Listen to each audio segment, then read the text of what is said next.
하나님의 말씀 요한계시록 3장 20절과 21절 말씀입니다. 볼지어다 내가 문 밖에 서서 두드리노니 누구든지 내 음성을 듣고 문을 열면 내가 그에게로 들어가 그와 더불어 먹고 그는 나와 더불어 먹으리라. 이기는 그에게는 내가 내 보좌에 함께 앉게 하여 주기를 내가 이기고 아버지 보좌에 함께 앉은 것과 같이 하리라.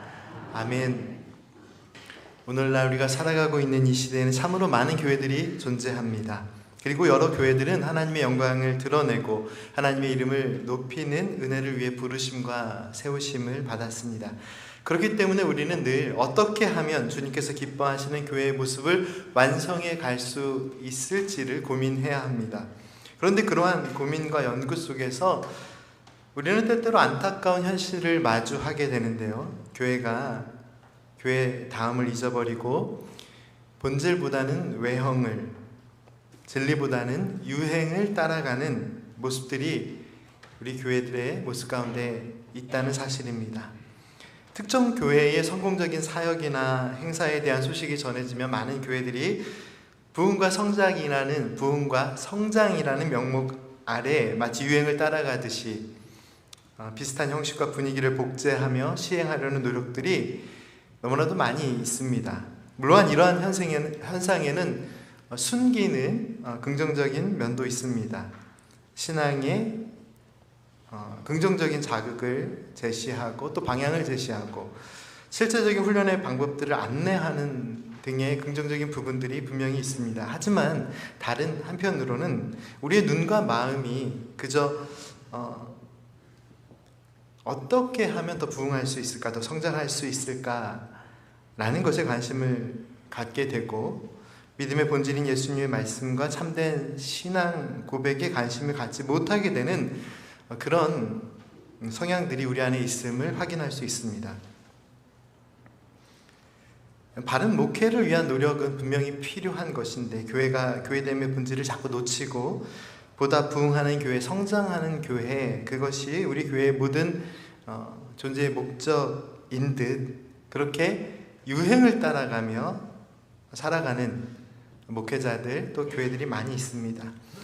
요한계시록 말씀 2장과 3장 말씀에 있는 소아시아 7교회들의 이 말씀의 은혜를 나누면서 우리가 한 가지 발견하게 되는 은혜가 있는데요. 주님께서 이 교회를 바르게 세우기 위해서, 교회를 교회되게 하시기 위해서 그 어떤 프로그램도, 그 어떤 이벤트에 대해서도 말씀하지 않으셨습니다. 이 교회들이 교회되게 하시는, 교회가 교회되게 하는 은혜의 중심에는 오직 하나, 그냥 주님의 말씀이 있었습니다. 어려움이 있었던 교회 맞습니다. 또 우리 교회뿐만 아니라 많은 교회들이 코로나 팬데믹 3년 동안 또 그 이후로도 많은 어려움들을 여전히 경험하고 있습니다. 그러나 이제는 더 이상 불안해야 할 때가 아닙니다. 주님의 말씀을 의지하고 주님이 우리 교회들을 향하여 무엇을 원하시고 계시는지에 대한 그 말씀에 대한 순종, 집중이 필요한 시기입니다. 계속해서 요한계시록 2장과 3장 말씀에 기록된 교회를 향한 주님의 말씀에 귀를 기울이려고 하는데요. 2장 말씀에는 7교회 중에서도 에베소, 서머나, 버가마, 두아디라 교회에 대한 말씀이 기록되어 있습니다. 순서상으로는 2장 말씀에 기록된 이 교회들에 대한 얘기가 먼저이겠지만 오늘은 3장 말씀에 기록된 세 교회의 사대교회, 빌라델비아 교회, 라오디게아 교회에 초점을 맞춰 말씀의 은혜를 나누려고 합니다. 사대 교회는 어떠한 교회였나요? 사대 교회는 한마디로 정의하면 하나님께서 보시는 교회의 모습과 사람들이 바라보는 교회의 모습이 가장 크게 차이가 나는 교회였습니다. 사람들이 보기에는 또 스스로 느끼기에는 우리 교회는 살아있는 교회다라고 고백하고 느끼고 있었지만 주님께서 보시기에는 죽은 교회였습니다. 죽은 교회면 사실 끝난 거잖아요. 이 교회에 무슨 소망이 있을까요? 이 교회가 존재하는데 무슨 의미가 있을까요? 그런데 이 말씀을 읽어보면 이 죽은 교회에도 은혜가 있었습니다. 그 은혜가 무엇이냐면 이 교회에, 사대 교회에는 죽은 신앙을 가지고 있는, 죽은 교회 같았던 이 사대 교회는 더럽혀지지 않는 모습으로 순수한 마음으로 믿음을 지키고 있는 예수 그리스도의 제자된 성도들이 남아 있었습니다. 주님께서는 그들의 이름이 결코 잊혀지지 않을 것이다 라는 약속의 말씀을 주십니다. 사랑하는 성도 여러분, 오늘 이 시대의 많은 교회들의 모습을 보면 안타깝게도 죽어가는 교회들의 모습이 보이지 않습니까? 죽어가는 성도들의 신앙이 느껴지지 않습니까? 그런데 우리가 죽어가는 교회들의 모습을 바라보면서 때로는 어떤 그런 우리 교회가 정말 그런 교회가 아니라고 저는 믿고 있고 당연히 그렇지 않아야 하겠지만 너무 많은 큰 상처와 어려움 가운데서 마치 죽어가는 교회의 모습 속에서 내가 신앙생활을 하고 있다고 할지라도 우리가 기억해야 할 것은 바로 이 사대 교회 안에 주님께서 주신 말씀의 은혜입니다. 이 교회 안에, 죽어가는 교회 안에 속에서도, 교회 속에서도 믿음을 지키고 예수님을 믿는 믿음으로 살아가는 믿음의 사람이 있었다는 은혜의 사실입니다. 그들을 통해 주님의 거룩함을 담지 못하는 교회였지만 그 교회가 완전히 무너지지 않았습니다. 그들의 믿음의 헌신과 사랑의 수고와 기도를 통해서 주님의 몸된 교회의 거룩함과 영적 생명력이 이어지고 있었습니다. 비록 오늘 이 시대의 많은 교회들의 모습이 실망스럽고 답답하게 느껴질지라도 우리가 살아야 될 믿음의 모습은 분명합니다. 세상의 가치와 타협하며 믿음의 가치가 무너지는 교회들, 그런 신앙의 영역들, 그렇기 때문에 영적으로 무감각해져가는 이 시대 속에서 우리가 비록 그런 교회 안에서 신앙생활을 할지라도 우리가 잊지 말아야 할 것은 그 교회를 여전히 사랑하시고 그 교회를 여전히 용서하시고 그 교회를 여전히 새롭게 하시기 원하시는 주님의 사랑입니다. 우리는 여전히 그 주님을 믿고 무너지는 이 교회의 모습 속에서도 주님의 말씀과 은혜를 붙들며 믿음의 삶을 살아야 하는 사람들입니다. 다음으로 빌라델피아 교회는 다른 신앙 공동체와 비교하여 특징이 하나 있었는데요. 내세울 만한 것이 없었습니다. 이 세상에는 한없이 부족해 보이고 내세울 것 없어 보이는 그런 사람들이 있죠. 또 교회들도 있고 신앙인의 모습도 있습니다. 그런데 빌라델피아 교회가 말씀을 읽어보면 그런 교회였습니다. 적은 능력의 교회였습니다. 그런데 이 교회가 어떤 교회로 남았나요? 적은 능력의 교회였지만 끝까지 믿음을 지킨 교회였습니다. 사랑하는 성도 여러분, 우리는 때때로 우리가 능력이 없기 때문에 우리의 삶에 문제가 있다라고 생각합니다. 그런데 말씀은 우리에게 무엇을 보여주시나요? 비록 연약할지라도, 약하고 부족할지라도 주님을 믿고 온전히 신뢰하는 믿음 안에서 전능하신 하나님의 역사하심이 우리 안에 있음을, 그리고 전능하신 하나님의 역사하심이, 하나님의 능력이 우리의 능력임을 말씀은 증거합니다. 사도 바울의 믿음의 삶의 중심도 바로 약한 자의 고백이었습니다. 강한 나를 더 빛나게 하신 하나님의 은혜가 아니라 한없이 약하고 부족한 나의 모습이지만 나의 삶 가운데 끊임없이 함께 하시고 역사하시는 하나님의 능력을 사도 바울은 고백했습니다. 빌라델피아 교회의 능력이 무엇입니까? 사실 빌라델피아의 현실은 교회와 성도의 규모가 크지 않았습니다. 그런 것이 적은 능력의 교회가 아니었을까요? 그들의 영향력도 두드러지지 않았습니다. 마치 길을 가고 있는데 어느 날 보니까 교회가 있는 겁니다. 이 교회가 교회처럼 보이지도 않았던 것입니다. 이 교회에 예배를 드리는 사람들은 있나? 이만큼 영향력도 두드러지지 않았던 교회였겠죠. 물론 그렇다는 뜻은 아니고 그렇게 이해할 수 있다는 것입니다. 세상의 기준에서도 그렇지만요, 우리가 교회를 바라보는 신앙의 기준 안에서도 때때로 참 연약하고 부족한 교회 모습들이 있습니다. 그런데 한 가지 분명한 믿음의 실천이 이 빌라델비아 교회는 남아 있었는데요. 자신의 연약함 속에서도, 약함 속에서도 전능하신 하나님을 실실한 믿음으로 바라보았습니다. 주님은 이 교회를 향한 어떠한 책망의 말씀도 남기시지 않으셨습니다. 대신 주님은 이 교회를 향하여 이렇게 말씀하시는데요. 3장 9절의 마지막 부분에 있는 말씀의 선포입니다. 내가 너를 사랑하는 줄을 알게 하리라. 사실 내세울 곳이 없기 때문에 그저 무익한, 정말 우리 교회는 뭘 하고 있는 거지? 이런 모습으로 살아왔을 수 있는데, 하나님은 그 교회를 향하여, 그 교회 성도들을 향하여 내가 너희를 사랑하는 줄을 알게 하리라 라고 약속하십니다. 그리고 이 교회와 성도들을 향한 놀라운 약속의 말씀의 선포가 있는데요.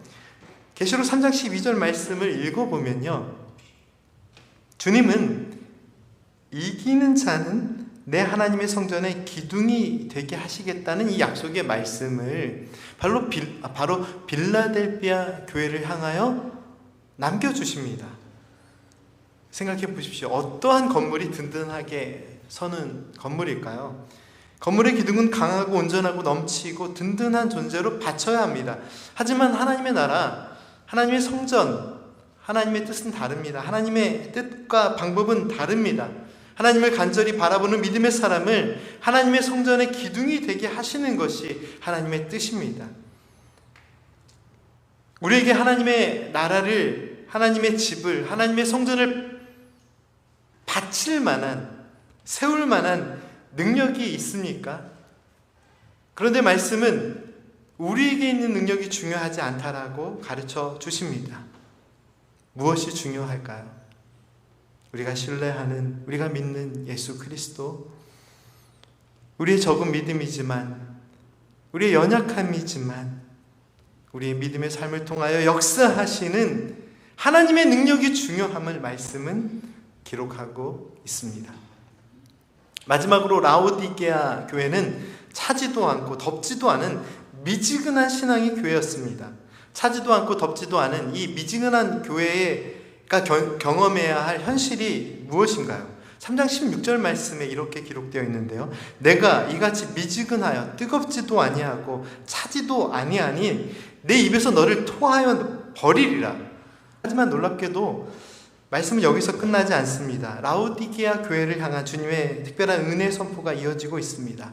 바로 오늘 본문 말씀의 선포인데요. 3장 20절 말씀을 함께 읽겠습니다. 볼지어다 내가 문 밖에 서서 두드리노니 누구든지 내 음성을 듣고 문을 열면 내가 그에게로 들어가 그와 더불어 먹고 그는 나와 더불어 먹으리라. 아멘. 앞에서 차지도 덥지도 않기 때문에 입에서 토하여 버리리라라는 말씀과 나와 함께 더불어 먹으리라라는 말씀이 너무나도 다른 말씀 아닌가요? 이 말씀을 어떻게 이해하고 해석해야 할까요? 너무 대조적인 이 말씀을 우리는 죄의 영향력과 은혜의 영향력이라는 관점에서 이해해 볼 수 있습니다. 1600년대에 살았던 영국의 신학자로 옥스퍼드 대학에서 학장을 역임한 존 오웬이라는 사람이 있는데요. 그 사람이 쓴 죄와 은혜의 지배라는 글이 있습니다. 우리는 하나님의 사랑으로 거듭나고 은혜로 살아가는 존재입니다. 그런데 예수님을 믿고 하나님의 은혜로 살아가면서도 은혜로 충만하고 은혜로 채워지고 은혜가 다스려야 될 삶이 여전히 죄의 습성과 속성과 영향이 지배하는 삶으로, 그러한 삶 속에서 그리스도인들이 살아가고 있습니다. 라오디게아 교회는 왜 책망을 받았을까요? 도대체 미지근한 신앙은 무엇입니까? 미지근해도 신앙이 있는 거잖아요. 어떻게 해야 열심히 있는 건가요? 지금 성도님들의 모습이 약간 미지근해 보이세요. 결코 열심히 말씀을 듣는 것 같지 않습니다. 죄송하지만 열심히 있는다는 건 막 눈이 막 불이 나고 무슨 얘기를 하든지 아멘 하면 막 그래서 제가 막 깜짝깜짝 놀라고 막 이래야 열심히 있는 거 아닌가요? 잘못하고 계시다는 뜻이 아니라 그냥 열심히 있는 신앙이 뭘까라고 지금 질문하는 겁니다. 도대체 열심히 있는 신앙이 뭡니까? 좀 억울한 건 그래도 우리가 이렇게 주일마다 열심히 예배드리고 나름 신앙생활 하는데 뭐 최선 완벽은 아니지만 그래도 열심히 나름 살고 있지 않나요? 그런데 이러한 믿음의 삶에 대하여 주님께서 내 믿음이 너무 미지근하다 이러면 주님 어떻게 해야 될 거예요? 라는 걱정이 들지 않으시나요? 그래서 저도 가끔은 제 말씀 전하는 게 너무 미지근한가 싶어서 목소리를 크게 내보기도 하는데요. 찬양도 또 열심히 해보기도 하고. 그러나 우리의 중심을 보시는 하나님께서 우리의 열심을 이 겉모양으로 판단하시지는 않으실 거잖아요. 결국 우리의 이 믿음이 부족하고 신앙의 삶의 미지근함, 이 미지근함은 하나님의 은혜가 충만하고 풍족한데도 그 은혜로 살지 못하는 그런 삶의 모습이 아닐까요? 하나님의 은혜가 다스리는 교회가 되어야 하는데 우리의 생각과 우리의 삶의 모든 모습에서 하나님의 은혜가 다스리는 증거들이 나타나야 하는데 여전히 죄의 생각과 죄의 영향력 아래 우리의 말과 뜻과 행실이 죄의 영향력이 스며들어서 그 영향력 아래 놓여져 있는 교회, 하나님의 은혜로 온전히 살아가지 못하는 교회, 그 교회의 모습이 신앙이 있노라 하면서도 미지근한 신앙으로 살아가는 모습이 아닐까요? 그러한 교회를 향한 주님의 은혜의 말씀이 무엇입니까? 보아라, 내가 문 밖에 서서 문을 두드리노라. 누구든지 내 음성을 듣고 문을 열면 내가 들어가 그와 함께 먹고 그는 나와 함께 먹을 것이다. 이것이 주님의 약속의 말씀입니다. 사랑하는 성도 여러분, 주님께서 문 밖에 계시면 우리는 하나님의 은혜와는 상관없는 결핍, 부족함을 경험할 수밖에 없습니다. 내가 믿음의 삶에 있어서 미지근하다는 게 무슨 의미입니까? 은혜의 결핍, 은혜의 부족함이 계속해서 나타난다는 것이죠. 경험된다는 것이죠. 여전히 죄가 내 삶에 스며들고 죄의 습성이 내 삶을 지배하는 그런 삶의 영향력 아래에 있다는 의미입니다. 왜 믿음이 있는데도 뜨겁지 않은 신앙의 삶을 살아갈 수 있을까요? 하나님의 은혜가 온전히 다스리는 믿음의 삶을 살지 못하기 때문입니다. 계속해서 죄악의 마음이, 생각이, 기준들이 내 삶에 스며들어 나를 괴롭히고 있기 때문입니다. 하나님의 은혜로 나아가는 길을 방해하고 있기 때문입니다. 책을 읽으면서도 그런 것들이 느껴지는데요.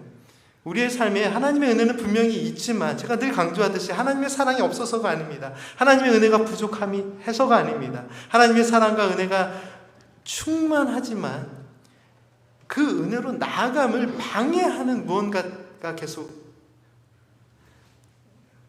존재하고 있는데요. 하나님의 은혜로 나아감을 방해하는 세력이 무엇입니까? 하나님의 은혜가 차고 넘치는데도 그 은혜가 부족하다고 결핍되는 것으로 느껴지게 하는 그 세력이 무엇입니까? 주님의 은혜가 스며들고 은혜 안에 잠겨 있어야 할 교회와 성도들의 삶에 여전히 하나님의 은혜의 다스리심이 아니라 죄악의 지배가 있다는 사실, 이 부분을 우리는 늘 경계해야 합니다.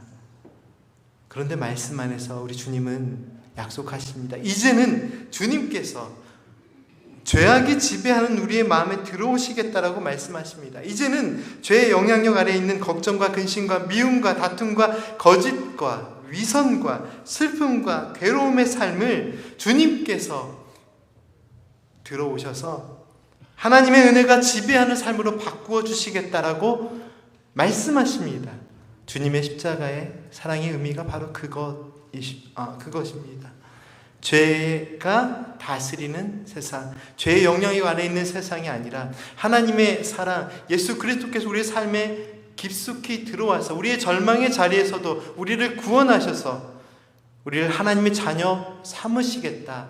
하나님의 은혜가 다스리는 삶으로 바꾸어 주시겠다. 이것이 십자가의 사랑이 보여주는 하나님의 은혜 선포입니다. 사랑하는 성도 여러분, 은혜가 다스리는 삶의 가장 큰 특징이 무엇인지 아십니까? 은혜가 다스리는 삶은 하나님의 사랑에 집중하는 삶입니다. 은혜가 우리의 삶을 다스릴수록 하나님의 은혜가 우리의 삶의 모든 자리에 스며들수록 우리는 하나님의 사랑에 집중할 수밖에 없습니다. 그러나 반대로 죄악이 지배하는 삶, 죄의 영향력 아래에 있는 삶은 계속해서 하나님의 사랑에 나아가지 못하도록, 집중하지 못하도록 우리를 방해합니다. 죄악의 영향력을 표현하는 성경의 표현들이 무엇인가요? 걱정이나 근심, 물질에 대한 사랑들, 이러한 죄악의 모습들을 표현하는 어떤 그런 표현들을 보면 결국 이런 모든 것들의 특징은 하나님의 사랑에 집중하지 못하게 합니다. 돈을 사랑함이 왜 일만하게 뿌리인가요? 하나님의 구원으로 나아가지 못하게 하는, 왜 악의 뿌리가 되나요? 하나님의 사랑에 대한 집중을 방해하기 때문입니다. 오늘 본문 말씀에서 함께 먹는다는 이 말씀은 함께 식사를 한다는 의미를 넘어 가장 친밀한 관계 회복을 의미합니다. 그런데 무엇이 친밀한 관계일까요? 주님과 친밀한 관계는 주님이 함께하심이 부담스럽지 않은 상태를 의미합니다. 주님과 나누는 대화가, 주님께서 나에게 주시는 말씀이, 주님께 드리는 기도가 부담스럽지 않은 상태를 의미합니다. 주님의 뜻이 내 마음과 생각 속에 스며들고 그런 삶의 은혜가 불편하지 않음을 의미합니다. 주님께서 함께 하시기에 자연스럽게 내 마음과 생각과 뜻이 하나님의 기쁨과 평안으로 또 행복으로 집중할 수 있는 그런 은혜를 의미합니다. 세계 최고 경영자 또는 투자가로 인정받는 인물 가운데 워렌 버핏이라는 인물이 있죠. 성도님들께서 잘 아시고 계시는 대로 이 워렌 버핏과 식사를 경매에 붙였습니다. 2000년부터 2022년까지 시행이 되었는데요. 초기에는 수만 달러로 시작이 되었습니다. 사실 그때도 밥 한 번 먹는데 수만 달러를 내야 되나? 라고 생각했는데 2008년 이후에는요, 이 금액이 엄청나게 뛰어서 수백만 달러가 되었습니다. 그리고 더 놀라운 것은 마지막 2022년에 식사, 그 경매가 얼마였는지 기억하십니까? 1900만 달러였습니다. 1900만 달러. 1900불만 내라고 해도 저는 좀 걱정이 되는데 1900만 달러. 사람들은 그러한 가치 또 상징을 통해서 무엇을 얻고 싶었을까요? 그 시간을 통해서 사람들은 그의 생각과 철학을 듣고 싶어 합니다. 그런데요, 그 시간에 스마트폰으로 평상시에 하던 대로 신문 검색하고 가족이 전화 오면 전화 받고 또 개인적인 이메일 보낼 게 생각나서 이메일 작성하고 잠깐만요, 제가 집에 가서 뭘 해야 될 것 같은데 잠깐만요 생각하고 또 나아가 내일은 뭘 먹어야 될까, 이런 생각들을 하는 사람들이 단 한 사람이라도 있었을까요? 아마 그 식사에 참여했던 사람들은 단 1초도 다른 생각하지 않고 오직 그와의 대화에만 집중했을 것입니다.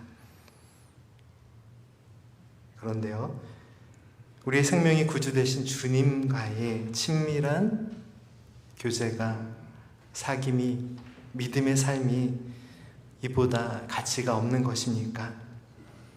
죄의 영향력 아래에 있던 내 삶이지만 이제 우리 주님께서 우리의 삶에 들어오셔서 죄의 습성과 속성과 영향이 지배하는 삶이 아니라 하나님의 은혜가 다스리는 삶으로 바꾸어 주시겠다라고 말씀은 선포하고 있습니다. 주님은 각기 다른 상황과 연약함 속에 있는 성도와 성도들의 삶을 찾아오십니다.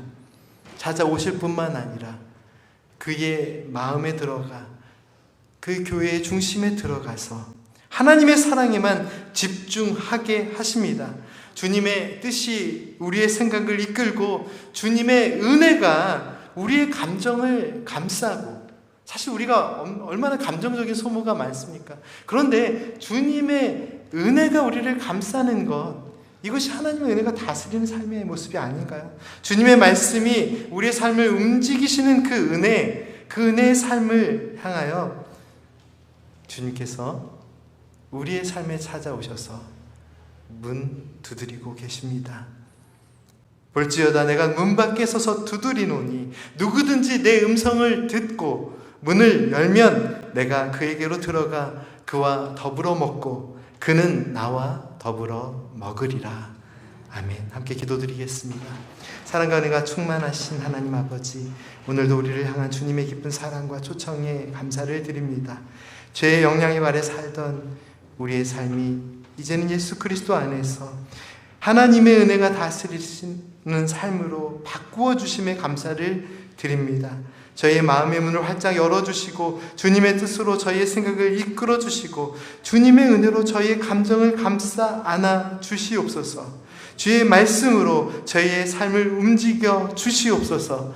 예수님의 이름으로 기도드립니다. 아멘.